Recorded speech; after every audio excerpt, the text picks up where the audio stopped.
4살, 6살 두 아들을 둔 30대 중반의 가정주부입니다. 이렇게라도 누구에게 털어놓지 않으면 제가 제명에 못 살 것 같아서 이렇게 사연까지 보내게 되었네요. 이런 건 처음 적어보는지라 조금 어색하긴 하지만 가벼운 마음으로 한번 들어봐 주세요. 제가 남편을 만나게 된 건 제 나이 27일 때입니다. 가난한 집에서 태어나 고등학교까지 마친 뒤 사원수 5명짜리 작은 회사에서 격리로 일하다가 지금의 남편을 만나게 되었습니다. 남편과는 지인의 지인을 통해서 만나게 된 사이로 남편 역시 비교적 작은 중소기업에 다니고 있던 평범한 회사원이었습니다. 남편은 남자다운 성격의 친구들을 좋아하는 사람이었어요.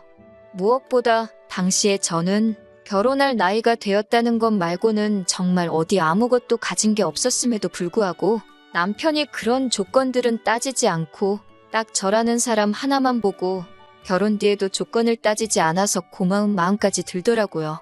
결혼 당시 시어머니는 이미 돌아가셨고 건강에 안 좋으신 시아버지와 이미 결혼한 남편보다 5살 많은 신우가 한 명 있었습니다. 남편은 저에게 결혼해도 시아버지는 신우가 모실 거니까 걱정할 필요 없다면서 그냥 맨몸으로 와도 된다며 결혼하자고 하더라고요. 저는 순진하게 그 말을 믿었기에 남편만 믿고 결혼식을 올렸고요. 남편과 결혼을 하고 대충 반년 동안은 걱정거리 없이 행복하게 지냈습니다. 남편이 벌어다주는 월급으로 살림을 하는 게 이렇게 행복한 일인가 싶었어요. 하지만 얼마 뒤 남편은 돌연 이렇게 회사 생활만 해서는 부자가 될 수 없다며 자신만의 사업을 해야겠다고 하더라고요. 제가 갑자기 무슨 사업을 하려고 하냐니까 그런 건 차차 생각해 볼 거라면서 걱정할 거 없다고 하더라고요. 그러더니 일주일도 안 돼서 남편은 마음대로 상의도 없이 회사를 관둬버렸습니다. 그러더니 한 달이 지나도록 집에서만 놀고 있더라고요. 제가 이제 생활비도 없고 어떻게 할 거냐고 하니까 보채지 말라면서 자기도 다 생각이 있다고 짜증스럽게 나오더라고요.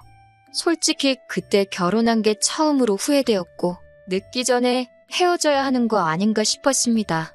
하지만 이런 상황을 제가 친정어머니한테 털어놓았지만 친정어머니는 오히려 저더러 이혼녀 딱지 붙이고 어떻게 살 거냐고 그러면서 그냥 꼭 참고 나 죽었어 하고 있으라더군요.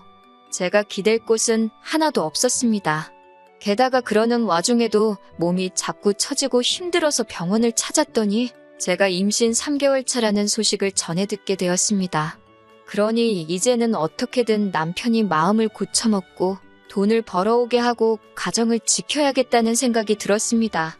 남편에게 임신 소식을 알리니 그래도 아빠가 된다는 기대 때문인지 아니면 책임감 때문인지 사업한답시고 까불던 거 멈추고 어느새 금방 또 새로운 일자리를 구해서 출근을 하더라고요. 남편은 그렇게 제가 임신해 있는 동안은 또 그럭저럭 회사 생활을 잘 해나가는 듯 했어요. 하지만 남편은 상상 이상으로 끈기도 없고 성실하지 못한 사람이었습니다. 한 회사를 1년 이상 다니지를 못했고 그렇다 보니 좋은 직장에 다닐 수도 없었어요.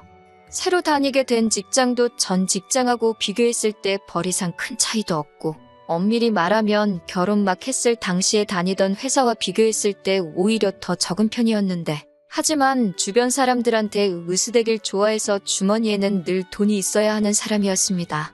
그래도 아들들에게는 끔찍하게 잘하는 사람이었기에 그거 하나만 바라보고 제가 이제껏 살아왔어요. 아이를 키우는 동안 저 역시 쉰 적은 없습니다.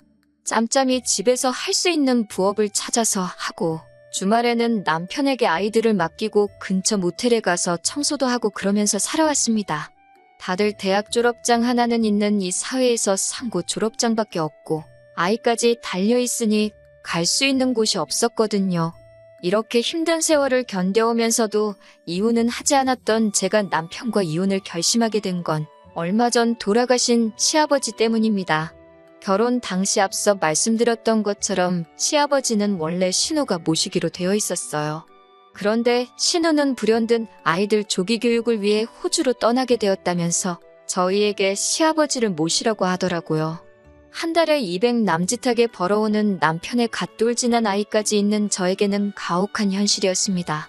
신우는 엄살 부리지 말라며 대신 아버님 소유의 아파트에 들어가서 살면 되지 않냐고 억지를 부리더라고요.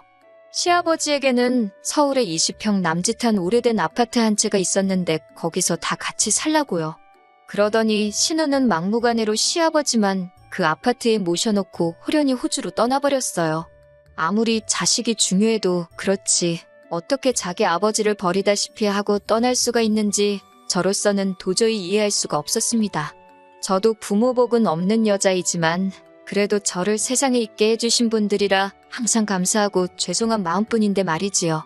남편마저 저에게 신경 쓰지 말라고 저렇게 놔두면 신우가 알아서 요양원으로 모시든 하겠지 라고 했지만 어떻게 사람이 그럴 수가 있겠어요. 결국 처음에는 일주일에 3-4번 들려 식사도 챙겨드리고 빨래도 해드리고 그랬습니다. 하지만 하루가 다르게 안 좋아하시는 시아버지를 보고 있으니 제 마음이 괴로워서 안 되겠더라고요. 하루는 제가 시아버지께 그냥 저희랑 같이 사실래요?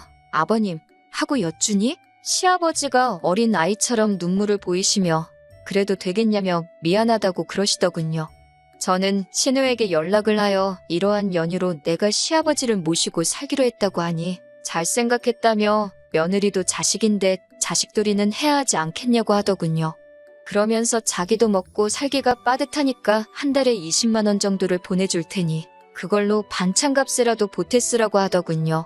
솔직히 돈 때문에 시아버지를 모시는 건 아니지만 고작 20만 원 받으면서 신우에게 간섭받게 되는 건 정말 싫더라고요.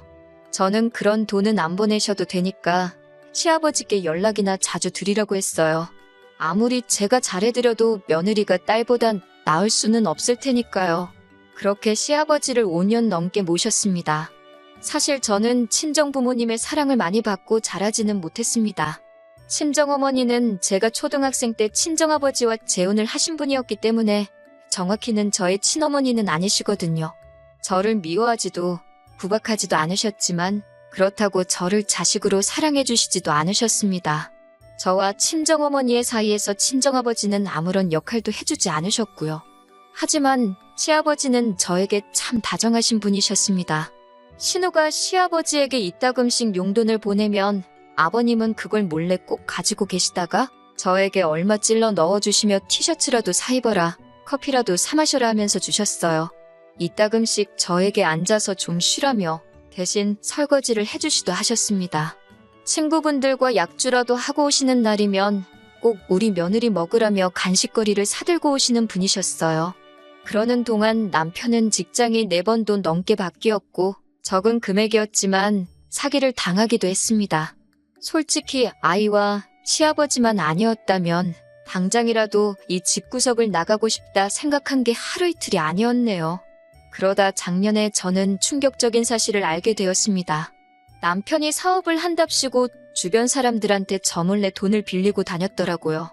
그리고 그 돈은 이미 유흥비로 다 탕진해버린 상황이었습니다. 하지만 그게 전부였다면 그래도 전 참고 살았을지도 모릅니다. 최악의 남편일지라도 아이들에게서 아버지를 빼앗고 싶지는 않았으니깐요. 하지만 남편은 저 몰래 제가 아이들의 교육을 위해 모아둔 돈까지 이미 손을 댔더군요. 그 사실을 알게 된 순간 저는 더 이상 남편을 믿을 수도 의지할 수도 없었습니다. 아이들에게도 이런 아버지는 차라리 없는 게 나을지도 모른다는 생각이 들었고요. 하지만 헤어지면 애들은 어떻게 키우나 싶어서 이혼을 결심하기가 너무나 힘들었습니다. 그렇게 며칠의 시간이 흘렀을 무렵 시아버지가 저에게 하실 말씀이 있다고 하셨어요. 제가 무슨 일이냐 여쭈니 그동안 못난 남편의 못된 신우 때문에 고생이 많았지 라며 저에게 위로를 해주셨습니다. 평소에도 늘 저에게 고맙다, 사랑한다 말씀해 주시던 시아버지셨지만 또 그렇게 위로를 해주시니 눈물이 왈칵 쏟아지더군요. 저는 아니라고, 괜찮다고, 그런 말씀 마시라고 했지만 시아버지는 별 볼 일 없는 집에 시집와서 고생만 한다며 저에게 몇 번을 미안하다고 하셨습니다. 그러더니 당신이 저한테 참 많이 의지하셨다면서 저에게 이 집을 주고 싶다고 하셨습니다. 낡은 아파트지만 그래도 저만 괜찮다면 주고 싶으시다고요. 솔직히 순간 많은 생각이 들었습니다. 아무리 그래도 시아버지의 하나뿐인 재산인데 그걸 제가 받는 게 맞는 건지 동시에 그거라도 받아야 애들을 위해 좋지 않을까 그런 생각이요. 시아버지는 마치 제 마음을 읽기라도 하신 듯 이거 받고 우리 아들하고 헤어지라 하셨어요. 이 아파트 하나 있으면 그래도 혼자 애들 키우고 살만할 거라고요. 저는 시아버지께 정말 죄송하지만 그런 감사한 마음으로 받겠다 하고 그렇게 시아버지는 아파트 명의를 제 이름으로 바꿔주셨습니다. 물론 남편이랑 신우는 이 사실을 꿈에도 몰랐을 겁니다. 그리고 얼마 전 시아버지가 간암으로 돌아가셨습니다. 평소에도 지병이 있으심에도 불구하고 약주를 즐기셨거든요. 돌아가시기 며칠 전 병원에서 아무도 없을 때 시아버지가 저에게 말씀하시더군요. 당신이 간암인 걸 아셨을 때는 이미 손쓰기 어려운 상황이었고 저에게 꼭 뭐라도 해주고 싶으셨다고요. 그러면서 당신 돌아가실 때까지 며느리로 있어줘서 고맙다 하시며 이제 자유롭게 살라고 하셨습니다. 저는 시아버지 손을 잡고 정말 펑펑 울었습니다. 그게 시아버지와 마지막 추억이 될 줄은 정말 몰랐네요. 시아버지가 위독하시다고 몇 번의 연락을 해도 꼼짝도 안 하던 시아버지가 돌아가신 후에야 한국에 왔더군요. 호주에서 스시집을 하는 신우는 가게를 비울 수가 없었다며 시아버지도 다 이해하실 거라 했습니다. 그러면서 누가 묻지도 않았는데 자기는 딸로서 할 만큼 했다면서 이제 슬슬 재산 정리를 하자고 하더군요. 남편도 깔끔하게 아파트는 팔아서 누나랑 나랑 반반 갖자 하는데 두 남매의 대화를 듣고 있자니 정말 욕이 절로 나왔어요.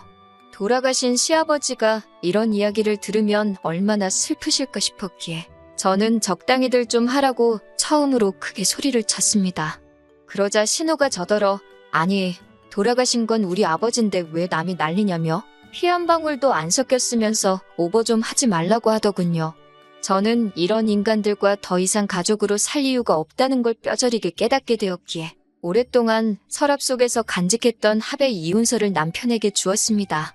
그러자 남편은 이제 짐도 사라졌는데 뭐가 불만이냐면서 저더러 지금 이혼하면 위자료고 뭐고 없다는 거예요. 자기 딴에는 시아버지 아파트 판돈을 제가 탐낼까 걱정하는 것 같았습니다. 저는 속으로 남편이 너무 한심했지만 남편에게 위자료 필요 없으니까 애들 양육권만 넘기라고 했어요. 그러자 남편은 좀 갈등하는 눈치였어요. 제가 애들 보고 싶으면 보여주겠다 하니까 신우는 야, 애 있으면 재혼도 못한다더라 하면서 애들 그냥 지들 엄마더러 키우라고 하라며 한 소리 거들더라고요. 그렇게 남편과 저는 이혼을 하게 되었습니다. 정말 다행스럽게도 신우는 스시집에 문제가 생겼다며 자기가 일단 호주에 다녀온다고 했어요. 신우도 동생인 남편이 못 믿어왔는지 아무것도 하지 말고 기다리라고 했더군요. 그리고 정말 멍청하게도 남편은 아무것도 하지 않고 지 누나인 신우만 기다리고 있더군요. 덕에 시아버지 아파트 명의가 이미 저한테 넘어온 줄도 모르고 남편은 저와 이혼을 해줬습니다. 3개월에 걸쳐서 이혼을 하고 난 뒤였어요. 신우가 호주에서 들어왔던 모양이에요. 그리고 남편에게서 연락이 왔습니다. 저더러 어떻게 이럴 수가 있냐며 처음엔 죽일 듯이 화를 내더라고요. 하지만 이미 1년도 전에 증여가 끝난 재산이라 남편이 할 수 있는 일은 사실 아무것도 없었습니다. 신우까지 합세해서 저더러 다 큰 자식이 둘이나 있는데 피도 한 방울 안 섞인 저한테 이걸 준 거냐고 말도 안 된다고 양심이 있으면 당장 토해내려고 성하였어요. 하지만 저도 더 이상 옛날처럼 한 번만 더 참자할 이유가 없었어요. 소송을 할 테면 하고 뭐 해보고 싶은 거 있으면 다 해보라고 나도 이번만큼은 내 거 안 뺏긴다고 강하게 나갔습니다. 그리고 시아버지가 주신 아파트는 재건축 허가가 나면서 가격도 많이 올랐더라고요. 지금도 남편과 신우에게서 핸드폰에 불이 나도록 연락이 옵니다만 저는 이제 아무것도 두려울 게 없어요. 아들 둘 데리고 혼자 몸으로 살아가는 게 쉬운 일은 아니겠지만 어디선가 시아버지가 저희를 지켜주시고 계실 거라 믿으며 열심히 살려고요.